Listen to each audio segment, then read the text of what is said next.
ವೀಕ್ಷಕರೆಲ್ಲರಿಗೂ ನಮ್ಮ ವಾಹಿನಿಯ ದೈನಿಕ ರಾಶಿ ಫಲ ವಿಶೇಷ ಕಾರ್ಯಕ್ರಮಕ್ಕೆ ಸ್ವಾಗತ. ಇವತ್ತಿನ ಈ ವಿಡಿಯೋದಲ್ಲಿ ನಾವು ವರ್ಷ 2026 ರ ಜೂನ್ ತಿಂಗಳಿನ 5 ಮತ್ತು 6ನೇ ತಾರೀಕಿನ ದಿನಗಳ ಕುಂಭ ರಾಶಿಯ ದೈನಿಕ ಫಲಗಳನ್ನು ತಿಳಿದುಕೊಳ್ಳೋಣ. ನಿಮ್ಮ ಜೀವನದಲ್ಲಿಯೂ ಏನಾದರೂ ಸಮಸ್ಯೆಗಳು ಬಾಧಿಸುತ್ತಲಿದ್ದರೆ ಈ ಕೂಡಲೇ ಸ್ಕ್ರೀನ್ ಮೇಲೆ ಕಾಣ್ತಿರುವ ನಮ್ಮ ಗುರೂಜಿ ನಂಬರ್ಗೆ ಕರೆ ಮಾಡಿ ಶೀಘ್ರವೇ ಶಾಶ್ವತ ಪರಿಹಾರ ಕಂಡುಕೊಳ್ಳಿ. ವೀಕ್ಷಕರೇ, ಜೂನ್ ತಿಂಗಳಿನ 5ನೇ ತಾರೀಕಿನ ದಿನವು ಶುಕ್ರವಾರದ ದಿನವಾಗಿರಲಿದ್ದು, ಇಲ್ಲಿ ಅಧಿಕ ಜ್ಯೇಷ್ಠ ಮಾಸದ ಕೃಷ್ಣ ಪಕ್ಷದ ಪಂಚಮಿಯ ತಿಥಿ ಇರಲಿದೆ. ಹಾಗೆ ಈ ದಿನದಂದು ಶ್ರವಣ ನಕ್ಷತ್ರದ ಗೋಚರದ ಜತೆಗೆ ಬ್ರಹ್ಮ ಹೆಸರಿನ ಯೋಗವಿರಲಿದೆ. ಚಂದ್ರದೇವನು ಈ ದಿನದಂದು ಮಕರ ರಾಶಿಯಲ್ಲಿ ಗೋಚರಿಸಲಿದ್ದು, ಇಲ್ಲಿ ಸೂರ್ಯದೇವನು ವೃಷಭ ರಾಶಿಯಲ್ಲಿ ವಿರಾಜಮಾನನಾಗಿರಲಿದ್ದಾನೆ. ಈ ದಿನದಂದು ಅಭಿಜಿತ ಮುಹೂರ್ತವು ಬೆಳಗಿನ 11:52 ಹಿಡಿದು ಮಧ್ಯಾಹ್ನದ 12:48 ಇರಲಿದೆ. ಇನ್ನು ಜೂನ್ ತಿಂಗಳಿನ 6ನೇ ತಾರೀಕಿನ ದಿನವು ಶನಿವಾರದ ದಿನವಾಗಿರಲಿದ್ದು, ಇಲ್ಲಿಯೂ ಕೂಡ ಅಧಿಕ ಜ್ಯೇಷ್ಠ ಮಾಸದ ಕೃಷ್ಣ ಪಕ್ಷದ ಷಷ್ಠಿಯ ತಿಥಿ ಇರಲಿದೆ. ಹಾಗೆ ಈ ದಿನದಂದು ಶ್ರವಣ ಧನಿಷ್ಠ ನಕ್ಷತ್ರದ ಗೋಚರದ ಜತೆಗೆ ಇಂದ್ರ ಹೆಸರಿನ ಯೋಗವಿರಲಿದೆ. ಚಂದ್ರದೇವನು ಈ ದಿನದ ಸಂಜೆ 7:30 ಮಕರ ರಾಶಿಯಲ್ಲಿ ಗೋಚರಿಸಲಿದ್ದು, ಆ ನಂತರದಲ್ಲಿ ಕುಂಭ ರಾಶಿಗೆ ಪರಿವರ್ತನೆ ಹೊಂದಲಿದ್ದಾನೆ. ಇನ್ನು ಸೂರ್ಯದೇವನು ಈ ದಿನದಂದು ಕೂಡ ವೃಷಭ ರಾಶಿಯಲ್ಲಿಯೇ ವಿರಾಜಮಾನನಾಗಿರಲಿದ್ದಾನೆ. ಈ ದಿನದಂದು ಅಭಿಜಿತ ಮುಹೂರ್ತವು ಬೆಳಗಿನ 11:52 ಹಿಡಿದು ಮಧ್ಯಾಹ್ನದ 12:48 ಇರಲಿದೆ. ವೀಕ್ಷಕರೇ, ಈಗ ಮೊದಲಿಗೆ ಇಲ್ಲಿ ಜೂನ್ ತಿಂಗಳಿನ 5ನೇ ತಾರೀಕಿನ ದಿನದ ಕುಂಭ ರಾಶಿಯ ದೈನಿಕ ಫಲಗಳನ್ನು ತಿಳಿದುಕೊಳ್ಳುವುದಾದರೆ, ಈ ದಿನದಂದು ಚಂದ್ರದೇವನು ಮಕರ ರಾಶಿಯ ಮೂಲಕ ನಿಮ್ಮ ದ್ವಾದಶ ಭಾವದಲ್ಲಿ ಗೋಚರಿಸಲಿದ್ದಾನೆ. ಹೀಗಾಗಿ ಇಲ್ಲಿ ನಿಮಗೆ ಒಂದಿಷ್ಟು ತಾತ್ಕಾಲಿಕ ಹಿನ್ನಡೆ ಉಂಟಾಗಬಹುದಾಗಿದೆ. ವಿಶೇಷವಾಗಿ ಈ ದಿನದಂದು ನಿಮಗೆ ತಲೆನೋವಿನಂಥ ಸಮಸ್ಯೆಗಳು ಬಾಧಿಸಬಹುದಾಗಿವೆ. ಇಲ್ಲಿ ನಿಮಗೆ ಮಾನಸಿಕ ಚಿಂತೆಯ ಜತೆಗೆ ಹಳೆಯ ರೋಗಗಳಲ್ಲಿ ಉಲ್ಬಣತೆಯೂ ಕೂಡ ಉಂಟಾಗಬಹುದಾಗಿದೆ. ಆದರೆ ಇದರ ಜತೆಗೆ ಈ ದಿನದಂದು ನಿಮಗೆ ಗುಪ್ತಧನದ ಪ್ರಾಪ್ತಿಯೂ ಕೂಡ ಉಂಟಾಗಬಹುದಾಗಿದೆ.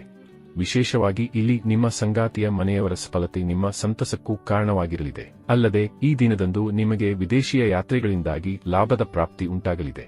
ಆಮದು ರಫ್ತು ಕ್ಷೇತ್ರದಲ್ಲಿಯೂ ಧನಲಾಭದ ಯೋಗವಿರಲಿದೆ.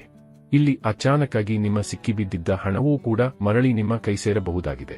ಇಲ್ಲಿ ನಿರ್ಮಾಣವಾಗಲಿರುವ ವಿಪರೀತ ರಾಜಯೋಗದ ಪ್ರಭಾವಗಳು ನಿಮಗೆ ರಾಜನಂತಹ ಜೀವನವನ್ನು ಸಹ ಕರುಣಿಸಬಹುದಾಗಿದೆ. ಇಲ್ಲಿ ನಿಮ್ಮ ಆದಾಯದ ಮೂಲಗಳು ಕೂಡ ಒಂದಕ್ಕಿಂತಲೂ ಅಧಿಕವಾಗಿರಲಿವೆ. ವಿಶೇಷವಾಗಿ ಈ ದಿನದಂದು ನಿಮ್ಮ ಅನೇಕ ಪೆಂಡಿಂಗ್ ಕಾರ್ಯಗಳು ಕೂಡ ಸಂಪನ್ನಗೊಳ್ಳಬಹುದಾದ ಯೋಗಗಳಿರಲಿವೆ. ಹಾಗೆ ಇಲ್ಲಿ ನೀವು ಕನ್ಫ್ಯೂಷನ್ ಸ್ಥಿತಿಯಿಂದಲೂ ಹೊರಬರಲು ಸಾಧ್ಯವಾಗಲಿದೆ. ಈ ದಿನದಂದು ನೀವು ವಿದೇಶಕ್ಕೆ ಸಂಬಂಧಿಯ ಪ್ರವೇಶಾತಿ ಪರೀಕ್ಷೆ ಬರೆಯುವಿರಾದರೂ ಖಂಡಿತ ಉಚಿತ ಪರಿಣಾಮಗಳ ಪ್ರಾಪ್ತಿ ಉಂಟಾಗಲಿದೆ. ಇಲ್ಲಿ ನಿಮಗೆ ವಾಹನದ ಸುಖವೂ ಕೂಡ ಲಭಿಸಬಹುದಾಗಿದೆ ಅಥವಾ ಆಭರಣಗಳ ಖರೀದಿ ಸಾಧ್ಯವಾಗಲಿದೆ. ವಿಶೇಷವಾಗಿ ಇಲ್ಲಿ ಕೆಳಜಾತಕದವರ ಸ್ವಂತ ಮನೆಯ ಕನಸು ಕೂಡ ಈಡೇರಬಹುದಾಗಿದೆ.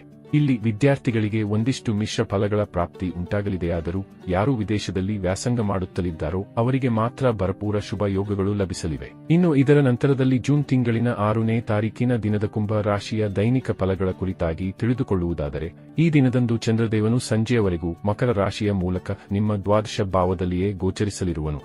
ನಂತರದಲ್ಲಿ ಚಂದ್ರದೇವನು ಮಕರ ರಾಶಿಯಿಂದ ನಿರ್ಗಮಿಸುವ ಮೂಲಕ ನಿಮ್ಮದೇ ರಾಶಿಗೆ ಅಂದರೆ ಕುಂಭ ರಾಶಿಗೇನೆ ಪ್ರವೇಶ ಮಾಡಲಿದ್ದಾನೆ. ಹೀಗಾಗಿ ಈ ದಿನದ ಸಂಜೆಯವರೆಗೂ ನೀವು ಸಾಕಷ್ಟು ಎಚ್ಚರಿಕೆ ಪೂರ್ವಕ ಸಮಯವನ್ನು ವ್ಯತೀತ ಮಾಡಬೇಕಾಗಿ ಬರಲಿದೆ.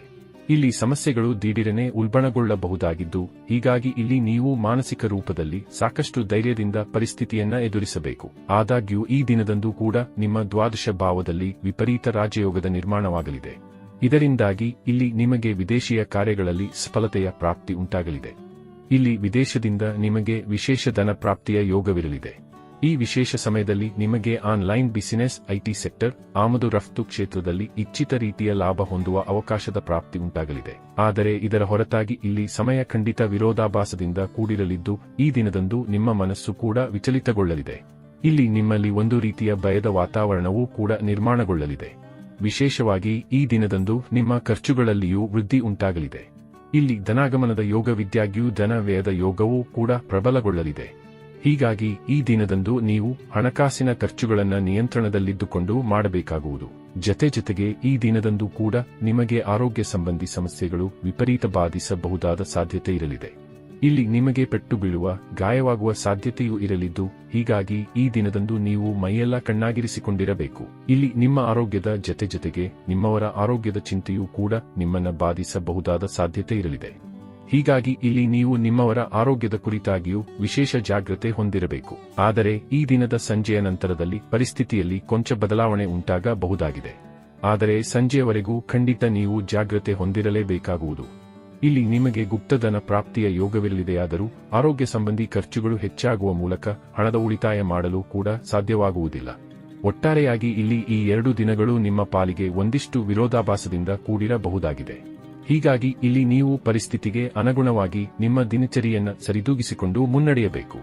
ವೀಕ್ಷಕರೇ, ಇದು ಈ 2 ದಿನಗಳ ಕುಂಭ ರಾಶಿಯ ದೈನಿಕ ಫಲಗಳ ಸಂಪೂರ್ಣ ಮಾಹಿತಿ.